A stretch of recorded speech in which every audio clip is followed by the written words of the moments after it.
This is Mad Gardening and I am Vijay. Today we're going to look at how to make a perfect soil mix for any plants. So let's get started.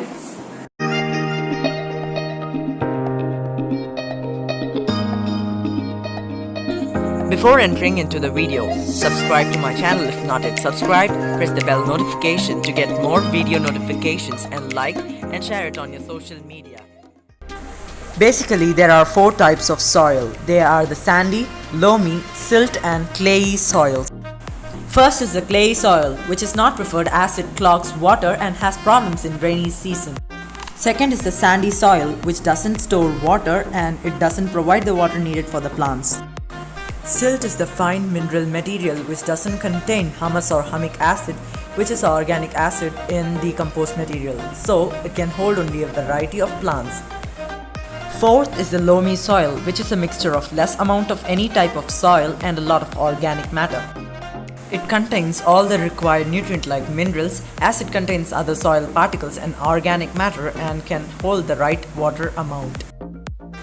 These recipes will be a mixture like loamy soil as it is preferred for most plants. For potting mix, I have taken a big container so that you can mix it thoroughly. So for this potting mix I have taken 40% of coco coir.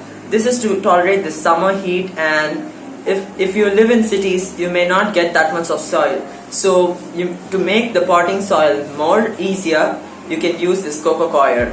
The next thing is 30% of any manure. That may be cow dung manure, compost or any other homemade things, or horse manure, whatever manure you get in your nearest place. It may be vermicompost, it may be cow dung manure or any other manure. The next thing is 20% of red soil. If you didn't get red soil, don't worry, just use the regular soil you have in your land. The next 10% is going to be filled by the eggshell powder 5% and wood ash 5%. Instead of this eggshell powder, you can also use bone meal, which will be a good phosphorus source. So let's mix it.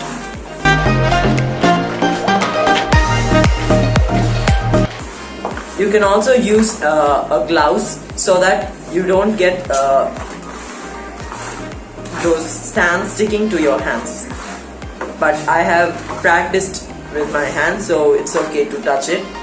If you don't like to touch the soil, if you think it's not nice, then you can use a gloves, which will be useful. While mixing, there may be some big pieces which can be break down with your hands, because these may disturb the root system. But it may, if it is the manure, then leave it, because of water they may disintegrate. If it is very hard soil, that is red soil is made into a rock, then try to break down using hand or put it down and break it and use them, because this may disturb the root system of the plant. So mix it thoroughly.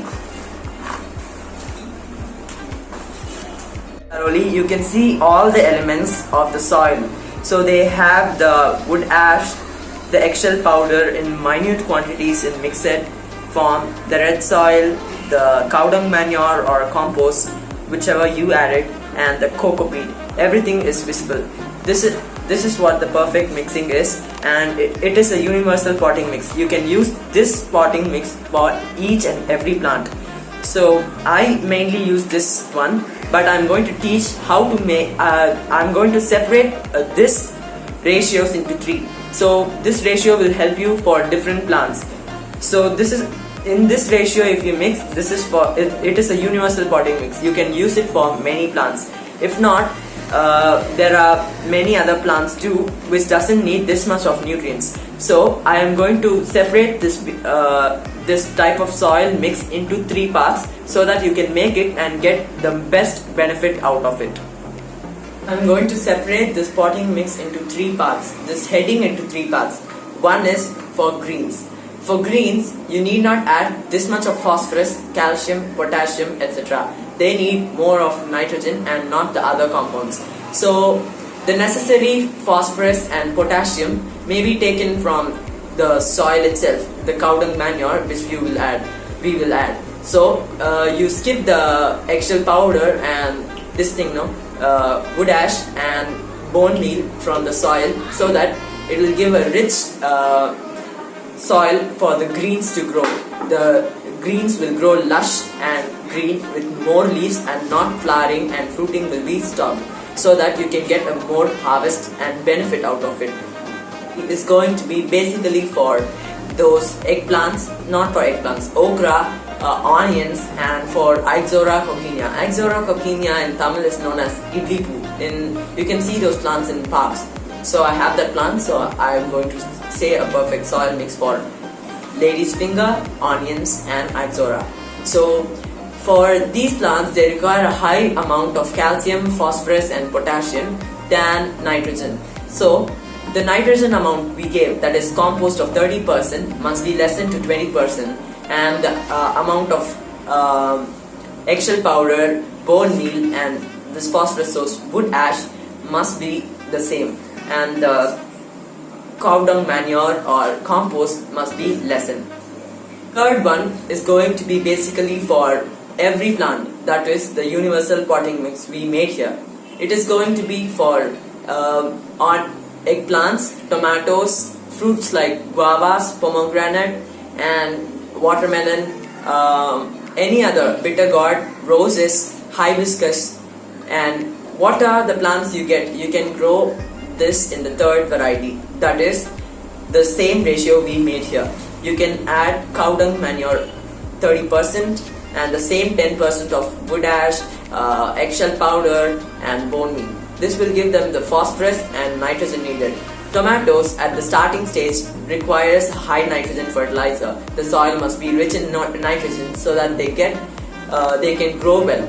At future, for blooming, they require phosphorus, potassium, calcium, etc. So the calcium, phosphorus, potassium must be given in the soil before itself. This eggshell powder takes time to degrade. So while in the time of transplant itself, the soil needs calcium, phosphorus, and potassium.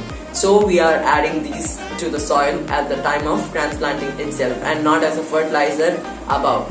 And it will take very long time to take in those phosphorus, calcium, potassium, and these are not biodegraded, or it's not degraded. The eggshell powder we have used is just dried. The wood ash we have used is just dried. It has been 1 month after burning and using that wood ash. The bone meal is also not degraded, so it is going to degrade in the soil hereafter. So you must add it before itself so that they can get it in the future and grow and get more flowers and more blooms.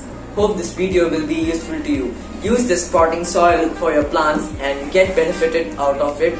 And please like my video, share my video, subscribe to my channel. Happy gardening!